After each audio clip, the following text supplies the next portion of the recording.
kita ikutin. Yang pertama adalah menghitung reaksi perletakan yang terjadi. Nah, di mana ini merupakan rumus yang biasa kita gunakan ya untuk menghitung berapa besaran reaksi perletakan yang terjadi. Sebagai catatan adalah karena di sini adalah sigma momen menuju ke titik B, artinya semua gaya dikalikan dengan jarak ketika menuju titik B yang ada di sini. Dengan gambar yang ada di awal tadi yang bentuk penampangnya seperti ini tadi ya, ada bagian kolom, kemudian ada kaki kuda-kuda, kemudian di sini juga ada uh, sudut dia. Nah, yang pertama dihitung itu adalah menghitung reaksi perletakannya. Seperti di sini, reaksi perletakan sigma momen menuju ke titik B sama dengan nol. Yang pertama itu adalah AV dikalikan dengan 8. Di sini kan ada nilai AV, di sini ada BV gitu ya. Dan ini diarahkan menuju ke titik B-nya, di mana untuk panjang bentang di sini adalah secara total adalah 8 meter. Sehingga AP di sini dikalikan dengan 8 meter.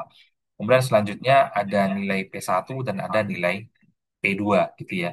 Di sini P1, kemudian di sini ada nilai P2-nya. P1-nya menuju ke titik B di sini jaraknya adalah 6 meter, sementara P2 menuju ke titik B di sini jaraknya adalah 3 meter gitu ya.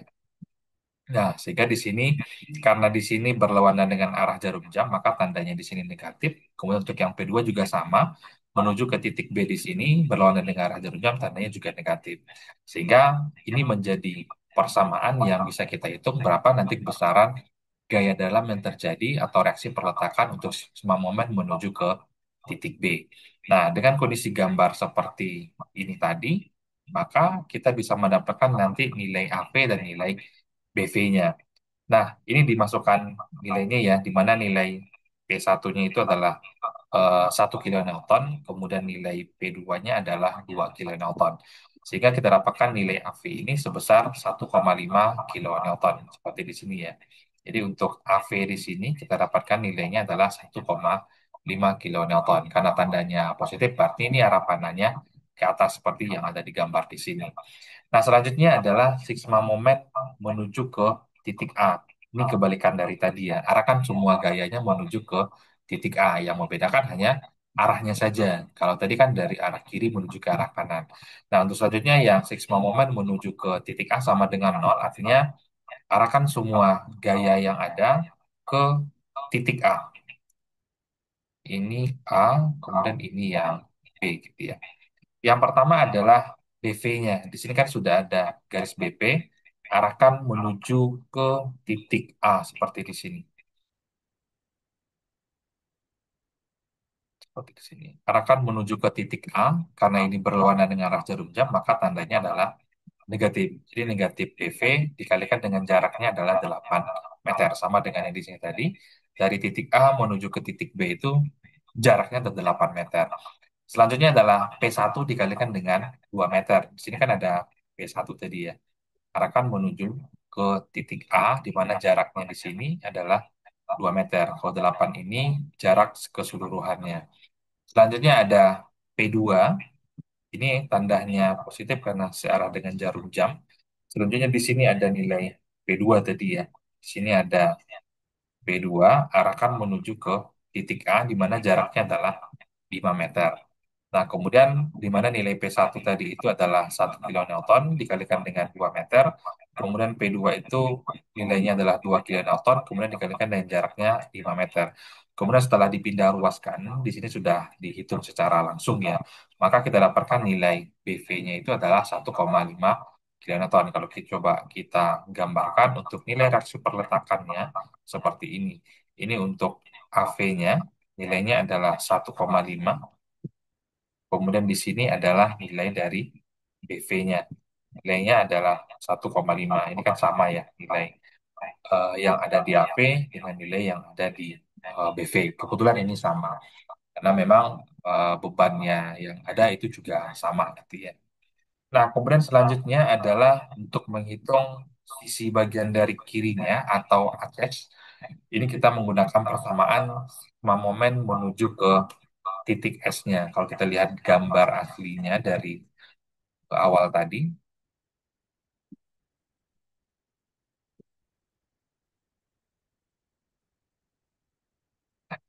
Ini yang titik S ini ya, yang titik yang berada di tengah bentangnya. Jadi ini A sudah kita dapatkan tadi, B sudah kita dapatkan besaran nilainya. Selanjutnya kita akan menghitung berapa sigma momen menuju ke titik S dengan persamaan hampir sama dengan yang ada di titik A dan di titik B tadi. Kita akan coba lihat. Ini tahapannya memang panjang ya, kita akan coba bahas perlahan-lahan. Nah, di sini yang sigma momen menuju ke titik F sama dengan nol. eh, Beban-beban yang ada yang kita gunakan sebagian besar itu sama. Yang membedakan di sini adalah adanya nilai AH-nya. Di sini ada nilai AH gitu ya. Di penampangnya tadi seperti ini. Ini A, B, kemudian di sini S. Nah, arahkan semua gayanya menuju ke titik S. Yang pertama tadi sudah ada AV, kemudian nanti di sini ada BV. Yang pertama adalah AV dikalikan dengan 4 karena memang panjang totalnya di sini adalah 8 meter, sehingga setengah ini adalah 4 meter. Jadi AV diarahkan menuju ke titik S dikalikan dengan jaraknya 4 meter. Kemudian selanjutnya ada nilai AH, arahkan menuju ke titik S, AH itu seperti ini. Arahkan menuju ke titik S ya, seperti di sini ya. Ini berwarna dengan arah jarum jam, sehingga ini tandanya adalah negatif. Yang kita gunakan adalah jarak yang vertikal 4 meter yang ada di sini. Nanti digambar akan lebih jelas ya. Jadi AH dikalikan dengan 4 meter. Selanjutnya ada nilai P1 dikalikan dengan 2, posisinya tadi seperti di sini ya. Arahkan menuju ke titik S seperti ini, ke titik S-nya, di mana jaraknya adalah 2 meter. Nah, sehingga kita masukkan nilai-nilai yang sudah diketahui nilainya di awal tadi. Persamaan, ke dalam persamaan ini bagian-bagian yang sudah diketahui nilainya. Yang pertama tadi ada nilai AV, di mana nilainya adalah 1,5 kilonewton tadi. Kemudian dikalikan dengan jaraknya 4 meter. Kemudian selanjutnya AH dikalikan dengan 4, AH-nya kita pindah ruaskan ke sebelah kiri, 4-nya menjadi pembagi di sini, kemudian kurang dengan P1 dikalikan dengan 2. P1-nya 1 kilonewton, kemudian jaraknya adalah 2 meter. Sehingga kita dapatkan nilai AH-nya adalah sebesar 1 kilonewton. Jadi dengan kondisi gambar seperti ini tadi, jadi kita dapatkan di sini ada nilai AH sebesar 1 kilonewton gitu ya. Jadi kita dapatkan tiga nilai reaksi peletakan. Yang pertama di sini tadi ada nilai AV, kemudian di sini ada nilai BV gitu ya. Kemudian di sini ada nilai tumpuan S. Nah, kita dapatkan nilai AH-nya sebesar 1 kilonewton. Nah, selanjutnya adalah sigma momen menuju ke titik T seperti yang ada di gambar tadi. Nah, ingat potongan kita adalah yang ada di titik C-nya. Kalau kita lihat di gambar awal,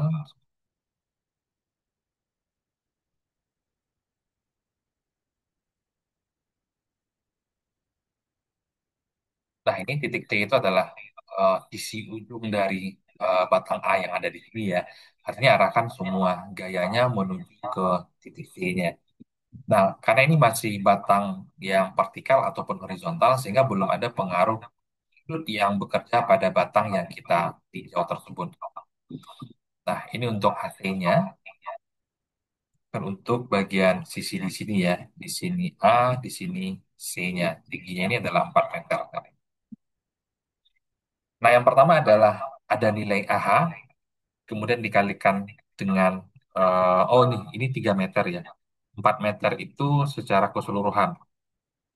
Seperti ini, berarti di sini 3, di sini 1 untuk ketinggiannya. Jadi ketinggian di sini adalah 3 meter. Jadi minus AH, karena di sini tadi sudah ada nilai AH ya, maka arahkan AH ini menuju ke titik C-nya. Tingginya adalah 3 meter. Kemudian ada nilai P1 dikalikan dengan 2, sama dengan yang ada di sini. Kemudian ditambahkan dengan SP dikalikan dengan 4, kemudian dikurangkan dengan SH dikalikan dengan 1. Ini yang akan kita cari nanti berapa nilai SH-nya, berapa nilai SP-nya ya. Nah, sehingga kita akan mendapatkan persamaan yang baru setelah ada bagian-bagian angka yang sudah kita dapatkan nilainya tadi, kita masukkan ke dalam persamaan yang ada di sini. Nah, seperti misalnya P1 tadi nilainya adalah 1 gitu ya. Ini yang akan kita cari SP dan SH-nya yang belum kita dapatkan nilainya. Sehingga yang bagian-bagian yang sudah diketahui nilainya dimasukkan, kemudian dikalikan dengan koefisien-koefisien yang bisa dikalikan. Sehingga setelah kita sederhanakan, misalnya di sini ini merupakan P1 dikalikan dengan 2 gitu ya. Nah, kemudian kita dapatkan nilainya yang ini, P1 dikalikan dengan 2 yang ini. Kemudian kita masukkan nilai AH tadi, kemudian dikalikan dengan jaraknya 3 meter yang ada di sini. Jadi yang ada angka kita taruh posisi ruas sebelah kanan, yang ada koefisien hurufnya kita taruh posisi sebelah kiri. Nah, sehingga kita akan, ini bisa didapatkan nilai ya, ini kan 3, kemudian di sini 2 gitu ya. Kemudian 3 dikurangkan dengan 2 sama dengan 1. Sehingga kita mendapatkan sebuah persamaan ini. 1, nanti kita akan dapatkan berapa nilai SP dan nilai SH ini. Nah, di sini kita sudah mendapatkan satu persamaan.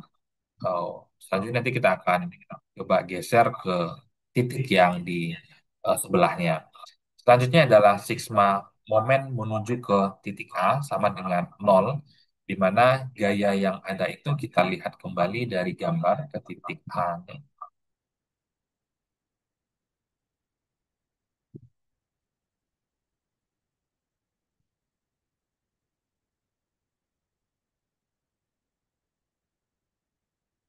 Ini posisi gambarnya ya. Nanti saya susun dalam bentuk PowerPoint-nya biar lebih kelihatan. Ini A, di sini B, S, C di sini kan. Selanjutnya adalah sigma momen menuju ke titik A sama dengan 0. Nah, ini berbeda dengan sigma momen menuju ke titik A yang sudah kita hitung di awal tadi ya. Kalau di kondisi awal tadi adalah menghitung nilai reaksi perletakan, untuk yang sigma momen menuju ke titik A di sini, kita akan mendapatkan nanti nilai SH dan nilai SP untuk menghasilkan persamaan yang baru lagi.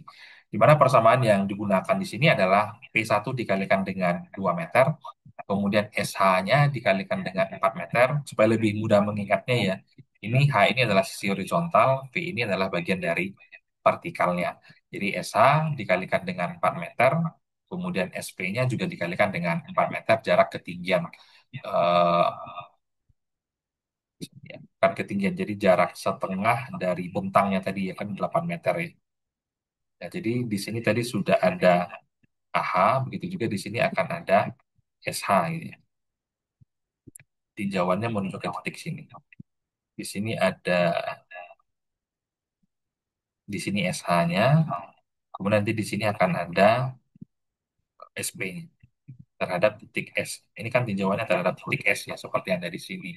Nah, dikalikan dengan jaraknya masing-masing adalah 4 meter. Jadi 4 meter itu adalah untuk AH di sini ya, diarahkan ke sini, ketinggiannya adalah 4 meter. Kalau untuk kolomnya sendiri, di sini adalah 3 meter, yang di sini yang ditambahkan dengan 1 meter. Jadi SH-nya dikalikan dengan 4 meter, kemudian SP-nya, SP-nya misalnya dari sini juga ya, diarahkan ke titik S di sini, ini juga dikalikan dengan 4 meter. Kebetulan sama, jadi yang jarak horizontal dengan jarak vertikal di sini kebetulan sama, gitu ya. Jadi patokannya adalah SH itu seperti di sini ya, ini dikalikan dengan ketinggian totalnya dari titik bawah ini sampai ke titik S-nya. Sementara untuk pH seperti di sini digunakan dengan jarak yang horizontal. Nah, selanjutnya setelah kita dapatkan, kemudian masukkan angka-angka yang sudah diketahui nilainya. Misal di sini ada nilai P1 dikalikan dengan 2, setelah kita pindah ruaskan ya menjadi seperti ini, menjadi negatif ya. Yang awalnya kan di sini kan 1 kali 2 ya. Karena kita pindah ruaskan dari sisi kiri ke sisi kanan, dia menjadi negatif. Nah, kemudian kita mendapatkan persamaan yang kedua. Nanti kita akan mendapatkan berapa nilai SP, kemudian berapa nilai SH-nya nanti gitu ya. Jadi berapa nilai gaya dalam yang terjadi di titik S itu baik dari gaya dalam di sisi vertikal dan gaya horizontalnya. Nah, dari dua persamaan yang sudah kita dapatkan di awal tadi, kita bisa menggunakan eh, persamaan di sini ya. Nah, ini persamaan pertamanya tadi, ini yang persamaan yang kedua. Karena kebetulan ini sudah sama, maka ini dihilangkan. SP-nya kan kebetulan sudah sama ya. Kalau tidak sama, berarti perlu dilakukan eliminasi. Ini kan pelajaran SMA gitu ya. Kemudian dilakukan perkalian silang. Karena di sini sudah sama, maka ini bisa dilakukan pengurangan. Selanjutnya ini setelah dikurangkan, ini kan ada 1 SH ya. Dikurangkan dengan 4 SH, ini kan ada tanda kurang ya, berarti ini menjadi positif. Jadi 1 ditambahkan dengan -1 ditambahkan dengan 3, bisa ditambahkan dengan 4 dihapus 4, maka dia menjadi +3 SH. Kemudian ini juga dikurangkan, 1 dikurangkan dengan -2 menjadi positif gitu ya. Menjadi 1 ditambahkan dengan 2. Kita dapatkan nilainya adalah 3. Jadi 3 SH sama dengan 3, sehingga SH ini kita dapatkan nilainya adalah 3 dibagikan dengan 3 sehingga kita dapatkan nilai sanya itu adalah 1 kilonewton yang arah panahnya adalah ke kiri gitu ya, seperti di sini tadi. Nah, selanjutnya adalah setelah SH kita dapatkan, maka kita juga bisa mendapatkan nilai dari SP-nya. Kita bisa gunakan salah satu dari persamaan yang di sini, bisa menggunakan persamaan satu, bisa menggunakan persamaan yang kedua. Karena SH ini sudah kita dapatkan nilainya. Nah, misal kita menggunakan persamaan satu gitu ya. Nah, di sini kan persamaannya adalah 4SP dikurangkan dengan SH sama dengan 1. SH sudah kita dapatkan nilainya, tinggal dimasukin nilainya di sini. Jadi 4SP dikurang 1 sama dengan 1. Sehingga kita dapatkan nilai SP itu adalah sebesar 0,5 kilonewton. Yang arah panahnya ini arah ke bawah gitu ya. Nah, selanjutnya adalah bagian kanan atau SFDP-nya. Ini juga sama ya. Tadi sebelah kiri ya. Nah, tadi sebelah kiri. Kemudian selanjutnya kita bisa menghitung yang arah sebelah kanan seperti ini. Yang pertama adalah sigma momen menuju ke titik F sama dengan 0. Nah, tentu di sini kan sudah ada nilai BV tadi, tahapan perhitungannya sama dengan yang ada di sisi sebelah kiri tadi. Arahkan menuju ke titik S yang ada di sini. Nah, ini berlawanan dengan arah jarum jam, maka tandanya adalah negatif BV. Ditambahkan dengan BH dikalikan dengan 4 gitu ya. Di sini kan ada BH kita arahkan di sini. Kemudian ini karena saya arah dengan jarum jam, maka tandanya adalah positif. Positif BH dikalikan dengan 4. Selanjutnya, di sini kan ada nilai P ya. Di sini ada nilai P2. Kalau kita arahkan menuju ke titik S di sini, jaraknya adalah 1 meter di sini. Nah, kemudian kita dapatkan nilai BH di sini adalah sebesar 1 kilonewton dengan memasukkan nilai BV yang sudah kita dapatkan di awal tadi adalah 1,5. Kemudian dikalikan dengan 4 ini karena dari awalnya kan di sini negatif ya. Setelah dipindah ruaskan di sini menjadi positif dikalikan dengan 4, kemudian tambah dengan 2 dikalikan dengan 1 untuk nilai P2 dikalikan dengan satunya. Kemudian ini kita pindah ruaskan sehingga kita dapatkan nilai BH-nya ini adalah 1 kilonewton, arahnya arah ke kiri kan seperti ini ya. Arah yang kita hitung ini adalah arah sisi sebelah kanan sehingga arah pembebanannya itu kita arahkan ke arah ke kiri. Nah, selanjutnya adalah sigma moment menuju ke titik D-nya, seperti di sini tadi. Untuk sisi yang sebelah kanan ini B, ini B, kemudian di sini D, kemudian di sini untuk ya titik S-nya. Nah, arahkan semua gayanya menuju ke titik D. Nah, di sini ada -SP dikalikan dengan 4.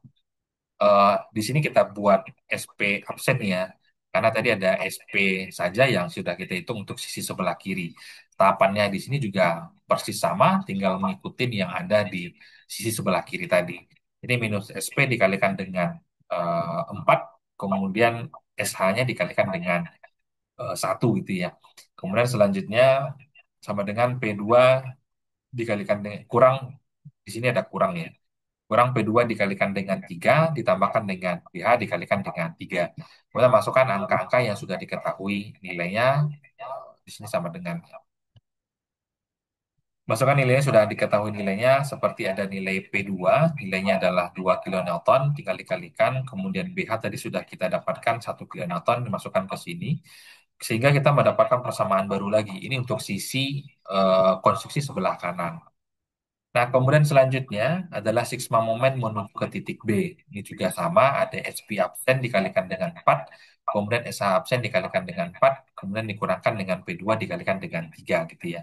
Nah, kemudian masukkan ke dalam persamaan ini yang sudah memiliki nilai seperti ada nilai P2 dikalikan dengan 3. Kemudian kita pindah ruaskan ya. Ingat pindah ruas ini pengaruh tanda akan sangat berpengaruh sekali. Nah, misal di sini kita lihat P di sini kan awalnya nilainya negatif gitu ya, karena kita pindah ruaskan ke sebelah kanan dia menjadi positif. Kemudian kita mendapatkan persamaan yang kedua. Jadi ada persamaan satu dan ada persamaan yang kedua. Yang akan kita cari nanti adalah nilai SP-nya dan ada nilai SH absennya. Ini sama dengan yang ada di sisi sebelah kiri tadi. Nah, kita jumlahkan apabila misalnya tidak ada yang memiliki kesamaan, misal di sini 2 SP gitu ya, di sini 4 SP, ini kan nggak sama gitu ya, maka tidak bisa langsung dilakukan pengurangan.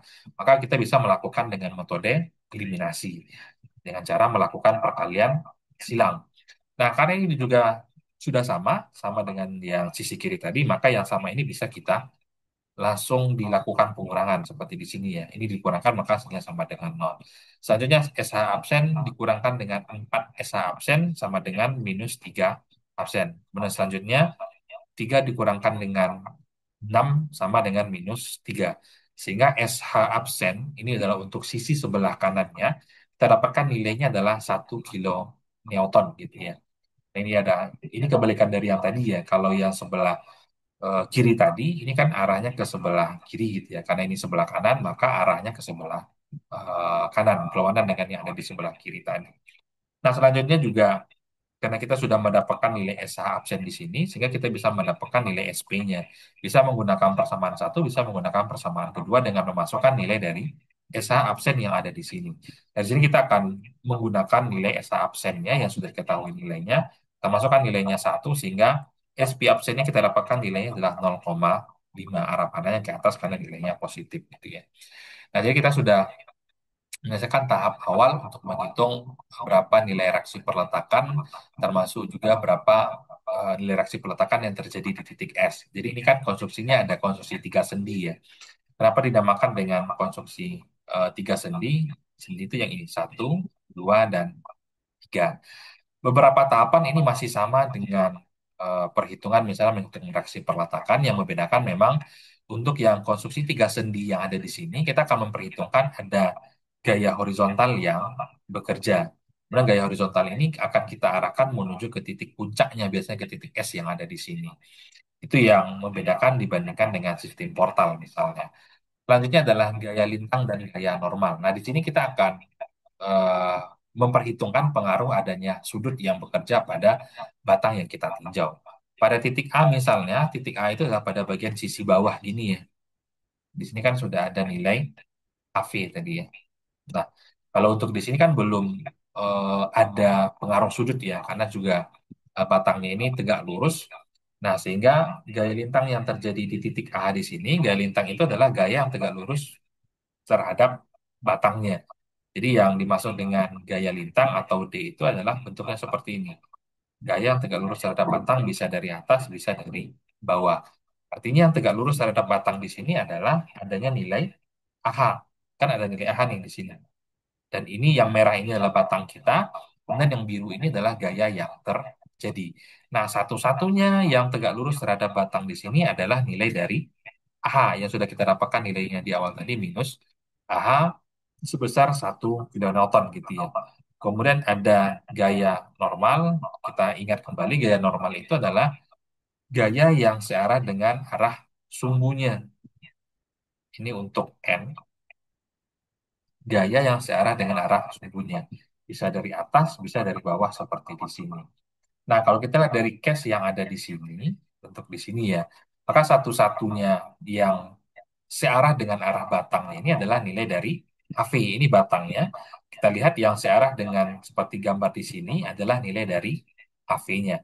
Sehingga NA-nya akan sama dengan nilai AV-nya. Sama dengan negatif 1,5 yang kita bikin di sini arahnya. Nah, selanjutnya yang terjadi di titik C. Ini juga sama. Di titik C ini juga, ini seperti ini ya. Di sini C-nya. Ini juga masih sama ya dengan yang ada di titik A ini belum ada pengaruh sudut yang kita perhitungkan ke dalam perhitungannya. Nah, sehingga untuk nilai D-nya ini yang satu-satunya yang tegak lurus terhadap batangnya itu adalah sama dengan adanya nilai SH tadi di sini ya terhadap titik C-nya di mana nilainya adalah 1 kilo Newton. Kemudian ada NC, NC ini adalah yang searah dengan arah sumbu batangnya. Yang searah dengan arah sumbu batang di sini ada nilai P1, kemudian ada nilai SP yang sudah kita hitung di awal tadi yang di sebelah kiri di sini. Nah, sehingga ini kita bisa masukkan nilainya P1-nya adalah 1 kilonewton, kemudian dikurangkan dengan 0,5. Sehingga kita dapatkan nilainya adalah minus 1,5 kilonewton gitu ya. Di sini kan sudah diberikan, diasumsikan tanda langsung ya untuk DC di sini, nilai SH-nya negatif gitu ya, sehingga SH-nya ini sama dengan minus 1 gitu ya. Nah untuk P1 di sini juga diasumsikan minus, kemudian SP-nya juga diasumsikan minus karena arah panahnya itu ya. Nah sehingga kita dapatkan DC-nya, nilai DC-nya adalah nilai DC ini sama dengan nilai SH-nya yaitu sebesar minus 1 kilonewton. Sementara untuk NC-nya atau gaya normalnya itu dengan menggunakan P1 minus P1 dikurangkan dengan SP. Ingat di sini diasumsikan P1-nya negatif, SP-nya juga negatif gitu ya. Nah, sehingga kita dapatkan nilai NC-nya di sini adalah 1,5. Nah, kemudian selanjutnya pada titik C atau pada batang CS. Nah, di sini ya akan berpengaruh terhadap sudutnya. Supaya lebih mudah untuk mengingatnya, misalnya saya punya segitiga seperti ini ya, seperti ini, di sini siku, berarti di sini ada sudut apakah 30 ataupun 35 gitu ya. Nah, kalau di sini misal saya menggunakan 30 derajat gitu ya. Maka apabila penguraian dari garis itu bersentuhan dengan sumbu X di sini, maka dikalikan dengan cos. Apabila nanti penguraian dari garis yang kita hitung tersebut bersentuhan dengan sumbu Y di sini, maka dikalikan dengan sin sudutnya. Patokannya adalah seperti ini. Apabila di sini sudutnya, di sini ada sudut, maka ini adalah bagian dari sinnya. Ini adalah bagian dari cosnya. Pedomannya adalah sudutnya posisinya di mana dulu.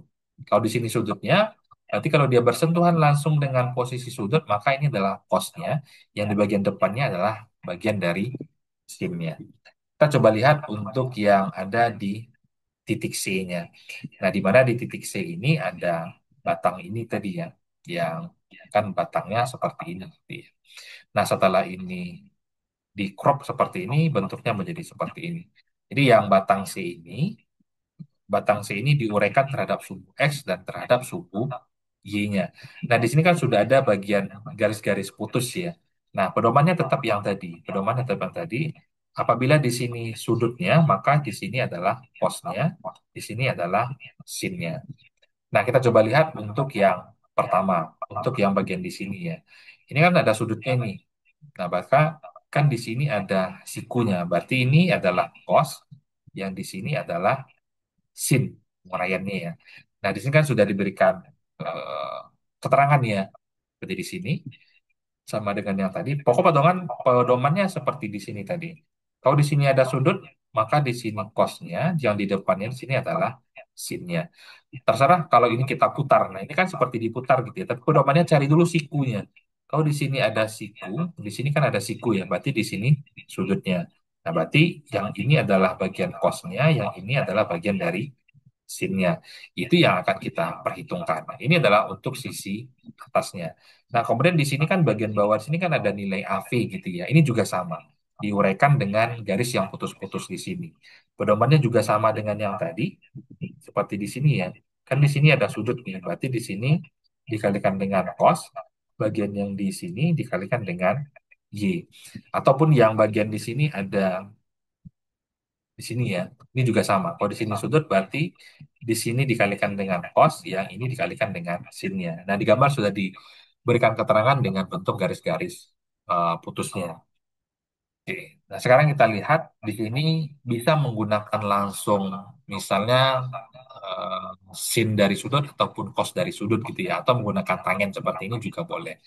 Nah, sekarang kita coba lihat untuk gaya lintang yang terjadi di titik C dengan kondisi seperti ini tadi. Dengan kondisi seperti ini, dengan kondisi, nah kondisinya seperti ini ya. Nah, di mana DC-nya itu adalah AV. Nah, ingat di sini kan ada AV ya. Kemudian kita akan menuju ke titik C yang ada di sini. Maka AC dikalikan dengan cos-nya. Mengapa dikalikan dengan cos? Di sini kan ada garis AP-nya di sini ada sudutnya, gitu ya. Maka kalau kita ingat D itu adalah gaya lintang, gaya yang tegak lurus terhadap dari batang, bisa dari atas, bisa dari bawah. Yang tegak lurus itu adalah garis yang putus-putus yang ada di sini. Nah, ini kan AV dikalikan dengan cos alfanya. Selanjutnya ada AH. Di sini kan ada nilai AH ya. Nah, ini nilai dari A-nya. Kemudian AH dikalikan dengan sin alfanya. Ingat, yang kita cari itu adalah yang tegak lurus terhadap batangnya. Yang tegak lurus terhadap batangnya, batangnya kan yang ini ya, yang kita tinjau ini. Yang tegak lurus itu adalah bagian yang di sini. Makanya di sini AH, sorry ya. AH dikalikan dengan sin alfanya, yang di sini ya.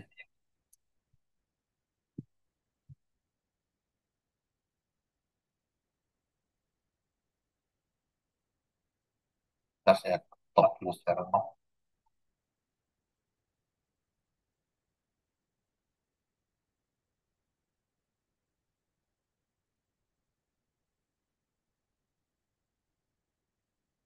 Oke, nah di sini sudah diuraikan ya. Yang di sini AH-nya, di sini AH dikalikan dengan sin alfanya. Ingat yang kita cari itu adalah yang tegak lurus terhadap batangnya. Di sini kan sudah diberikan supaya lebih gampang nanti saya bagikan materinya ini.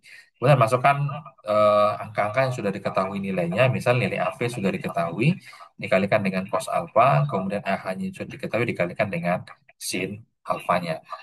Di sini kan belum diberikan berapa besaran nilai sin alfanya, sehingga kan di sini masih menggantung ya hasilnya seperti ini. Hasilnya masih menggantung seperti ini. Gak apa-apa, kita coba lanjutin saja. Nah, selanjutnya adalah untuk DC-nya, masukkan nilai di sini sudah diberikan ya nilainya. 1,5 kemudian dikalikan dengan cos alfanya, seperti ini sudutnya adalah 30 derajat gitu ya. Jadi tinggal dikurangkan 1,5 dikalikan dengan cos alfa, kemudian satu dikalikan dengan sin alfanya. Nanti boleh dicek dengan menggunakan kalkulator. Di sini sudutnya kayaknya 30 derajat ya, sehingga kita dapatkan nilainya itu adalah 1,5 dikalikan dengan cos alfa. Kalau akar setengah, akar 2 kali 2 setengah, akar 2 dikalikan dengan 1,5 ya. Ya. Tepatnya 30 derajat ya. Nanti boleh dites di sini, boleh di sini. Nah, sehingga kita dapatkan nilai untuk yang di DC, pengaruh adanya sudut tadi adalah sebesar 1,213 kilonewton. Ini adalah pengaruh dari adanya gaya lintang atau gaya yang tegak lurus terhadap batang yang kita tinjau. Selanjutnya adalah untuk yang gaya normal. Ingat, gaya normal itu adalah gaya yang searah dengan sumbu batangnya. Bisa dari bawah seperti ini, bisa dari atas seperti ini. Nah, ini kan tinggal dilihat dari gambarnya, kira-kira yang mana nih? Ada gaya seperti ini gitu ya. Maka itu kita masukkan ke dalam persamaannya. Seperti di sini kan yang ada gaya seperti ini adalah nilai dari AV-nya dikalikan dengan sin alfa sesuai dengan yang ada di garis yang putus-putus tadi. Selanjutnya ada nilai AH-nya setelah diuraikan terhadap titik C atau batang C tadi. Nah, dikalikan dengan cos alfanya. Kemudian masukkan nilai di dalam persamaan yang sudah diketahui nilainya. Ini juga sama. Saya coba cek dulu setelah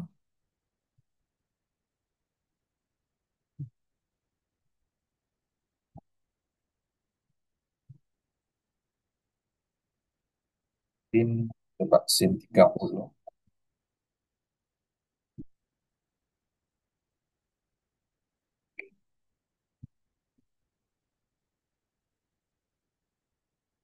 Ya, kan bukan 30 ya.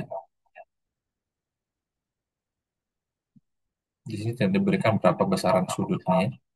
Berarti ini lebih kecil dari 20 derajat sudutnya.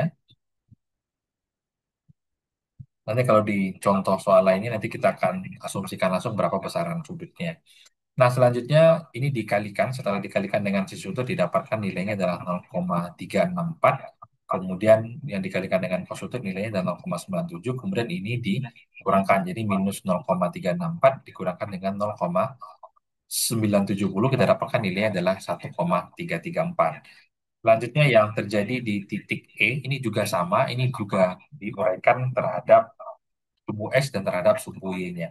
Nah, ini juga sama, patokannya tetap seperti tadi.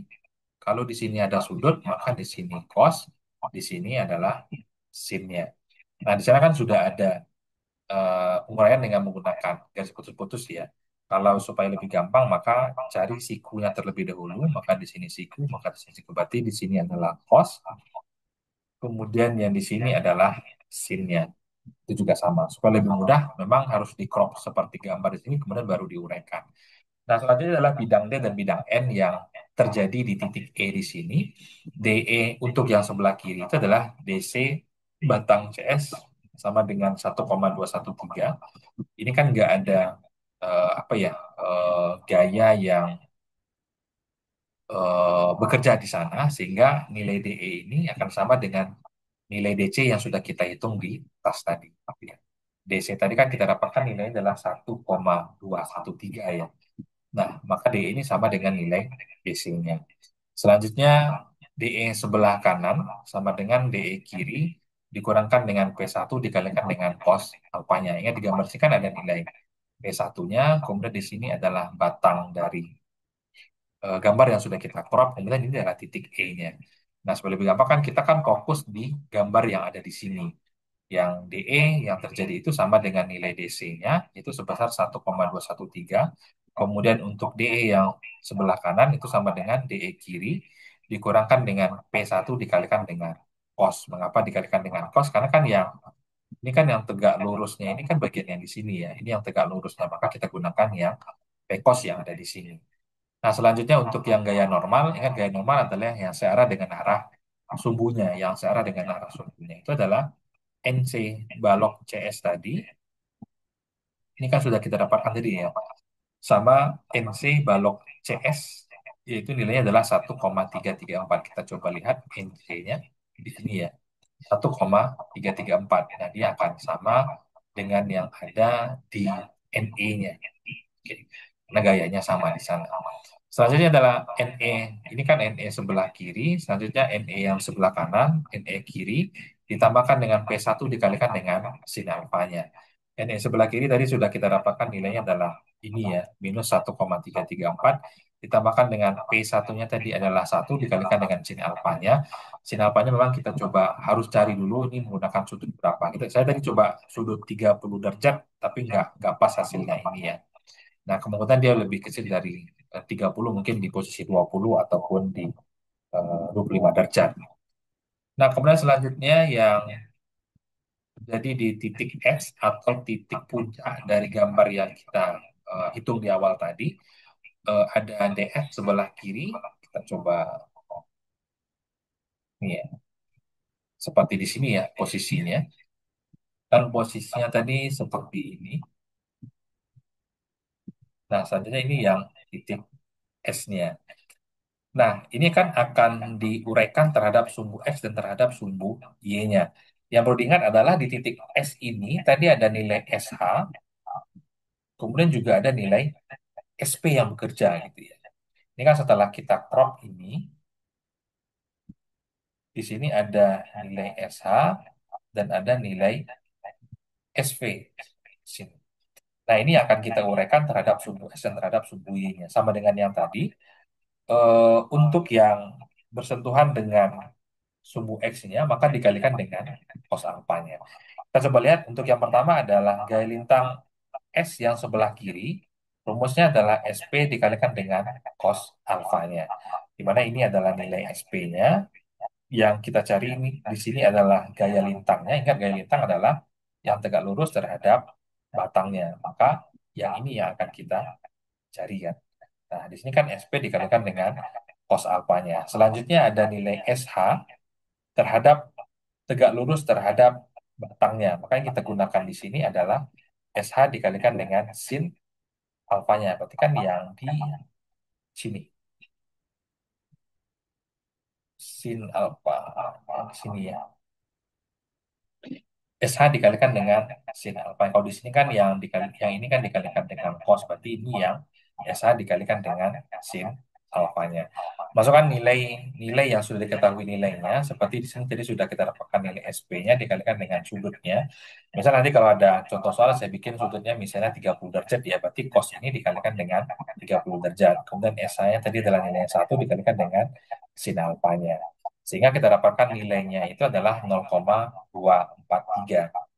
Nah, kemudian selanjutnya untuk yang gaya normal, ingat gaya normal itu adalah yang searah dengan arah sumbu batangnya seperti yang ada di sini. Nah, untuk NS yang sisi sebelah kiri, tadi kan posisinya seperti ini dari gambar awal ini. Nah, seperti ini ya. Ingat yang gaya normal ini adalah gaya yang arah dengan arah sumbunya. Sekarang sumbunya kan yang ini ya. Sumbunya yang ini. Berarti yang akan kita perhitungkan nanti adalah SH, kemudian selanjutnya ada SPC yang ada di sini, kita masukkan ke dalam perhitungan. Yang menjadi patokan adalah kalau gaya lintang itu adalah tegak lurus, gaya normal adalah searah dengan arah sumbunya. Sehingga untuk NS sisi sebelah kiri itu adalah SP dikalikan sin alfanya dikurangkan dengan SH dikalikan dengan cos alfanya. Seperti dari gambar yang sudah kita uraikan di awal tadi. Di mana SP nilainya adalah 0,5. Ingat di sini ada tanda negatif. Kemudian di sini juga ada dikurangkan 1. Sehingga kita dapatkan nilai NS yang sebelah kiri itu adalah minus 1,091. Nah, di sini ada catatan ya, ada sedikit perbedaan dari hasil hitungan D dan N pada titik S, tapi perbedaan ini kecil dan diakibatkan oleh pembulatan dalam hitungan. Nah, ini juga perlu diperhatikan apakah menggunakan 3 angka di belakang koma, 2 angka di belakang koma, ataupun 1 angka di belakang koma. Atau mungkin nanti apabila mau dibulatkan saja, itu terserah. Tapi misalnya, kalau pembulatannya itu membuat ragu, maka bikin aja misalnya 1 atau 2 angka di belakang koma di belakang. Nah, selanjutnya adalah pada titik X, ini untuk yang sisi sebelah kanan, saya rasa ini juga sama tahapannya dengan sisi yang ada di sebelah kiri gitu ya. Nah, bisa diikutin saja nanti. Tadi kan sudah kita hitung sisi sebelah kiri ya. Ini yang untuk yang sisi sebelah kanan, ada pengaruh SH-nya juga, ada pengaruh dari SP-nya juga. Penguraiannya seperti ini tahapan-tahapan yang dilakukan untuk DS sebelah kanan. Ini persamaannya tinggal diikuti, masukkan nilai SP-nya, dimasukkan nilai SH-nya. Begitu juga untuk yang nilai NS-nya, gaya normalnya, patokannya adalah dari gambar yang sudah diuraikan terhadap batang yang ditinjau seperti di sini ya. Jadi yang menjadi patokan sama dengan yang tadi. Kalau di sini ada sudut alfanya, maka di sini ada sudut siku, maka di sini cos, di sini sinnya. Terserah mau ini kita balik atau tidak. Misal kalau kita balik misalnya ya, kita seperti di sini nih case-nya gitu ya. Nah, kan di sini ada bagian sikunya. Berarti di sini adalah cosnya, di sini adalah sin alfanya. Oke. Nah, ini juga sama, tahapannya juga sama, bisa diikuti nanti, termasuk juga untuk yang di titik F, ini juga sama. Saya percepat saja, karena nanti setelah ini kan ada kuliah dengan ini ya. Nah, ini untuk yang gaya lintang untuk di titik D-nya. Kemudian ini untuk momen, momen itu adalah perkalian gaya dikalikan dengan jarak. Misal untuk momen yang terjadi di titik C itu tadi jarak ketinggiannya itu adalah kan 3 meter ya untuk di sini tadi. Nah, tinggi ini kan ada 3 meter, maka yang pertama adalah AH diarahkan menuju ke titik C di sini. AH dikalikan dengan 3 meter arah panahnya berlawanan dengan arah jalurnya, maka tandanya negatif. Sehingga kita dapatkan momen yang terjadi di titik C itu adalah minus 3 kN meter. Selanjutnya adalah momen yang terjadi di titik E-nya, di mana tetap pertama itu adalah pengaruh adanya AH dikalikan dengan 3,5 meter. Ingat ini adalah jarak vertikalnya menuju ke titik E ya. Kemudian ada gaya lain berupa adanya nilai AV dikalikan dengan 2 meter. Ingat yang 2 meter ini adalah jarak yang horizontal. Kan gambarnya tadi kan seperti ini ya. Nah, seperti ini. Ini yang 2 meter digunakan dengan jarak yang horizontal. Selanjutnya adalah momen yang terjadi di titik D, di mana di titik D ini ada BH tadi ya, yang sudah kita dapatkan nilainya, diarahkan menuju ke titik D, di mana jaraknya adalah 3 meter. Kemudian kita dapatkan nilai adalah minus 3 kilonewton meter. Kemudian momen yang terjadi di titik F, di sini juga masih memperhitung adanya nilai BH, nilainya negatif, dikalikan dengan panjangnya atau jaraknya dari untuk si BH ini menuju ke titik F di sini adalah minus 3,75 ditambahkan dengan BV dikalikan dengan 3. Ini kan yang sisi sebelah kanan ya, seperti di sini tadi. Kemudian selanjutnya momen yang terjadi di titik F ada SV dikalikan dengan 1 SV absen, kemudian SH absen dikalikan dengan 0,25. Nanti lebih jelas saya akan susun dalam bentuk Microsoft PowerPoint supaya lebih ada kelihatan gambarnya gitu ya. Oke, nah jadi ini adalah bentuk penggambaran bidang masing-masingnya, di mana tadi sudah kita dapatkan untuk yang batang AC, kita dapatkan ini untuk yang gaya lintangnya. Ini yang gaya lintang. Di sini momen, ini bidang N-nya. Di sini D ya. Ini juga sama, ini bidang D-nya. Ini bidang M, di sini bidang N-nya. Selanjutnya yang mungkin yang sedikit bingung adalah dengan bagian ada sudut seperti ini ya. Tentu di sini ada titik E, titik F, dan titik S yang sedikit membingungkan. Nah, ini juga sama. Ini adalah hasil dari gaya normal yang sudah kita hitung di awal tadi. Ini untuk yang bidang momennya, ini yang untuk bidang D-nya. Ini juga sama, bidang D, bidang M, dan di sini ada bidang N-nya. Nah, jadi nanti ini eh, rekornya akan saya bagikan, kemudian juga PowerPoint-nya juga saya akan bagikan, akan saya coba susun supaya tidak membingungkan nanti dalam memahaminya gitu ya. Silakan jika ada yang ingin ditanyakan sebelum kita tutup perkuliahan kita di malam hari ini. Saya mengambil absensi sekalian. Ada yang ingin ditanyakan? Lumayan panjang Pak ya acaranya Pak ya. Iya, lumayan banyak. Maka yang membingungkan memang saya yakin adalah pada bagian sisi di sini. Karena kan ada pengaruh sudut gitu ya. Nah, tetapi kalau seandainya pembebanannya simetris gitu ya. Misalnya di sini ada beban persis di tengah bentang. Di sini beban persis juga di tengah bentang. Jadi sebenarnya cukup dihitung satu sisi saja. Karena hampir dipastikan si sebelah kanan ini akan sama. Ini mengapa dihitung kiri kanan? Karena memang posisi pembebanannya berbeda. Satu di sini, satu di sini gitu ya. Sehingga dia tidak simetris untuk posisi pembebanan beban vertikalnya. Jadi tahapannya cukup panjang. Jadi mau nggak mau harus dihitung sebelah kirinya, kemudian juga dihitung sebelah kanannya dengan tahapan yang sebenarnya hampir sama gitu ya. Nah, yang memang dari dulu itu adalah yang sulit memahaminya adalah penguraian gaya ya. Misal di sini kan ada bebannya kan seperti ini ya, sementara penguraiannya terhadap batang di sini. Nah, sehingga akan ada pengaruh dari sudutnya. Dan di sini kan tadi sudah ada garis bantu berupa garis putus-putus ya untuk mempermudah dalam pemahamannya. Oke, jika tidak ada, saya cukupkan pertemuan kita di malam hari ini. Nanti saya akan bagikan materinya, termasuk juga link YouTube-nya ya. Terima kasih yang sudah hadir di perkuliahan kita di malam hari ini. Sehat-sehat selalu. Saya cukupkan dengan Assalamualaikum warahmatullahi wabarakatuh. Selamat malam. Waalaikumsalam.